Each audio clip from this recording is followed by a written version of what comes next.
नमस्कार दोस्तों, हमारे YouTube channel positive health centre में आपका हार्दिक अभिनंदन और स्वागत है। आज मैं आपके सामने एक बहुत ही रिलैक्सेड बैकग्राउंड में आकर बैठी हूँ, क्योंकि आज की टॉपिक ही कुछ ऐसी है। आज कोई स्पेसिफिक मेंटल डिजीज़ के विषय में मैं आप लोगों को अवेयरनेस नहीं करूँगी। आज मैं आप लोगों को वेलबींग के प्रति अवेयरनेस करूँगी। वेलबींग, अच्छे होने की भावना, स्वस्ति बोध। अक्सर हमारे पास सब कुछ होती है, धन, वैभव, सुख सुविधाएं, अचीवमेंट, लेकिन इन सब के बावजूद हमारी वेलबींग बिल्कुल सही नहीं हो पाती। बहुत बड़ा कारण ये है, हम आगे बढ़ने की होड़ में, काम की जो कहा जाता है कि बोझ है, बहुत सारी चीज़ें ऐसी होती हैं कि हम अपने आप को बिल्कुल मशीन की तरह बना देते हैं। खट रहे हैं, सुबह से शाम तक ऑफिस वर्क है, या जो भी महिलाएं ही हैं जो हाउस वाइफ हैं, तो अपने काम में वो इस प्रकार डूब सी जाती है। काम में डूबना बुरी बात नहीं, बहुत अच्छी बात है, लेकिन अगर लंबे समय तक हम इस तरह से अपने डेली रूटीन को बना लेते हैं जिसमें इंटरटेनमेंट या मेंटल पीस का कोई स्थान नहीं है, तो शुरू में तो गाड़ी बहुत तेज़ भागती है हमारे जीवन की, बहुत हम आगे भी बढ़ते हैं, बहुत सक्सेस भी मिलता है, अचीवमेंट भी मिलता है। लेकिन एक समय ऐसा आता है कि ये सारी चीज़ों के साथ साथ जो सबसे कीमती चीज़ है वो है मेंटल सेटिस्फैक्शन। वो हमारे पास नहीं रह पाता है, हमारी वेलबींग इससे डिस्टर्ब होने लगती है। तो इन सारी चीज़ों का अगर लॉन्ग ड्यूरेशन तक हमारी मनस्थिति बनी हो तो वो हमारे मेंटल हेल्थ को बहुत ही बुरी तरह से डैमेज करता है। हम ही लोग काम, तो ये जैसे मैं बैठी हुई हूँ, आप देख रही हैं, ये पहलगाँव का बहुत ही खूबसूरत सा ये नज़ारा है, और यहाँ आके हम लोग ने अपने सब काम को भूल कर यहाँ हम लोग बैठे हुए हैं, बहुत अच्छा फील कर रहे हैं, नेचर या प्रकृति के इतने करीब है। तो ये सारी चीज़ें हमारे मेंटल हेल्थ पे बहुत ही पॉजिटिव इम्पैक्ट डालती हैं। कैसे आप अपने वेलबींग को बरकरार रख सकते हैं? तो सबसे बड़ी बात यह है कि आपका जो डेली रूटीन है उसमें आप मेंटल पीस को सबसे ज़्यादा इम्पोर्टेंस दें। आप अपने रूटीन को इस तरीके से डिसाइड करें कि एक हड़बड़ाहट वाली चीज़ें ना हो। आप पर डे अपना जो रूटीन डिसाइड करें, आप उतने ही काम को अपने रूटीन में शामिल करें जो आप आसानी से कर सकते हैं, और उसको एक सूचीबद्ध करें।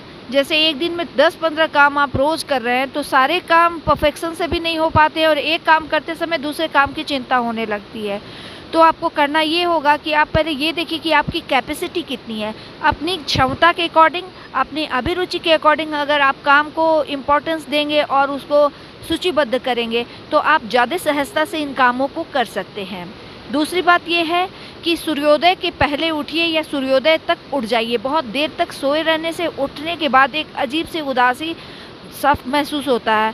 इसकी दलील बहुत सारे लोग देते हैं कि रात भर हम लोग देर तक जागते हुए काम करते हैं, तो उस काम को थोड़ा सा आप सुधार करें, मॉडिफाइड करें कि थोड़ी जल्दी सो जाए और सुबह उठें।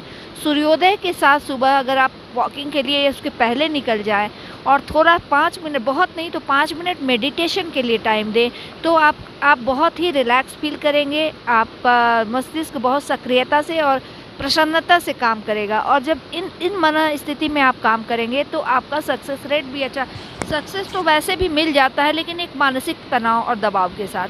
मैंने पहले भी कई वीडियोज़ में बताया है कि लंबे समय तक अगर हम मानसिक रूप से तनावग्रस्त रहते हैं तो बहुत सारे हमारे अंदर साइकोसोमेटिक डिसऑर्डर हो सकते हैं, जैसे high blood pressure, diabetes, peptic ulcer, बहुत तरीके की बीमारी हो सकती है, और स्ट्रेस की वजह से एंग्जाइटी, डिप्रेशन में भी हम जा सकते हैं। तो हम लोगों को अपने डेली रूटीन को डिसाइड करना चाहिए। साल में 1-2 बार यानी 6 महीने में कहीं आउटिंग में जाइए। अगर बहुत इकोनॉमिकल नहीं पड़ रहा है, जैसे मैं यहाँ पहलगाम में आई हूँ, तो संभव है कि सब लोगों को दिक्कत हो, या इकोनॉमिकली या पारिवारिक जिम्मेवारियों के कारण। तो कहने का ये मतलब नहीं कि आप बहुत दूर जाएं या बहुत महंगे जगहों में जाएं। आपके आसपास भी ऐसी जगह होगी प्रकृति के किनारे नज़दीक रहने का मौका मिलेगा। जैसे आप देख रहे हैं अभी नदियों की आवाज़, ये पहाड़ी झरने, नदी हैं, उसकी आवाज़ आ रही है, तो ये सारी आवाज़ें हमारे ब्रेन को रिलैक्सेंट करती हैं। तो आपके घर आसपास भी कुछ ऐसी जगहें ज़रूर होगी जहां आप जाकर थोड़ी देर के लिए महसूस कर सकते हैं। अगर साल में एक बार आप इस तरह की पहाड़ी जगहों में या इस तरह के नेचर के करीब आने का अगर मौका मिलता है और आप थोड़ा भी एफर्ट कर सकते हैं, तो इसको भी उतना ही ज़रूरी समझिए जितना अपने जॉब के काम को समझते हैं। ऐसा करने से फ़ायदा ये होता है कि दोबारा जब हम लोग काम पे जाएंगे तो पूरी एनर्जी, हमारा जो ब्रेन और हमारी बॉडी पूरी तरह से रिचार्ज हो जाती है और हम दूने उत्साह में अपने काम, अपने वर्क को कर सकते हैं। तो ऐसी बहुत छोटी बड़ी चीज़ें हैं जो हमारे मेंटल वेलबींग को मजबूत बनाती हैं। रिलेशनशिप पे ध्यान दीजिए, चाहे माता पिता हों, परिवार हों, बच्चे हों, भाई बहन हों। हम लोग काम के धुन में रिलेशंस पे को स्ट्रॉन्ग बनाने पे ध्यान नहीं देते हैं। थोड़ा वक्त हम उनके लिए निकाल सकते हैं।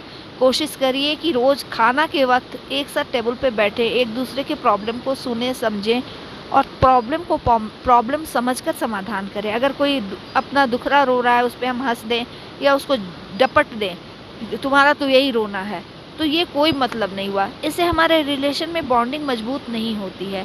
तो रिलेशंस में हम लोगों को अपनी बॉन्डिंग मजबूत करनी बहुत ज़रूरी है। तो ये 2-3 छोटे बड़े ऐसे टिप्स हैं जिसको करके हम लोग अपने मेंटल हेल्थ को बहुत ही स्ट्रॉन्ग बना सकते हैं, मजबूत बना सकते हैं। अपने फैमिली के करीब आइए। आपका फ्रेंड सर्किल बहुत बड़ा हो या ना हो, 1 या 2 तो ऐसा दोस्त हो जिससे आप अपने दुख सुख को शेयर कर सकते हैं। हमारे अचीवमेंट, हमारा कैरियर, हमारे काम सब इम्पोर्टेंस रखते हैं, लेकिन सबसे ज़्यादा इम्पोर्टेंस रखता है हमारा शारीरिक और मानसिक स्वास्थ्य। तो अगर हम अपने दोस्तों के करीब रहने का मौका मिले, अपने परिवार से हमारी बॉन्डिंग मजबूत हो, हमारे अपने मेंटल पीस के लिए हमें वक्त मिले, हम मेडिटेशन करें, वॉकिंग करें, सही समय पर सोएं, जागें, भोजन का भी ध्यान रखें, बहुत हेवी ना लें। तो ये बहुत सारी छोटी बड़ी ऐसी चीज़ें हैं जिससे हमारा वेलबींग स्ट्रॉन्ग हो सकता है। हम आपको हमारी ये वीडियो कैसी लगी ज़रूर बताइएगा। ये हमारा नया एक्सपेरिमेंट था कि अगर मैं वेलबींग के बारे में बात करी हूँ, मेंटल हेल्थ के बारे में बात करी हूँ और बता रही हूँ प्रकृति के करीब जाएं, तो ऐसे प्रकृति के करीब आकर अगर हम बात करते हैं तो ये प्रैक्टिकली मैं फील कर रही हूँ कि मुझे बहुत ही अच्छा लग रहा है। तो आप लोगों को भी अच्छा लगेगा। हमारी ये वीडियो कैसी लगी ज़रूर बताइएगा। और हाँ, अब तक अगर आपने हमारे चैनल को सब्सक्राइब नहीं किया तो प्लीज़ अब तो कर दीजिए, और अगर अच्छा लगे तो लाइक ज़रूर कीजिए। इससे हम भी मोटिवेटेड होते हैं। हमें भी आपके मोटिवेशन की ज़रूरत है कि आप मुझे मोटिवेट करें। Thank you, bye.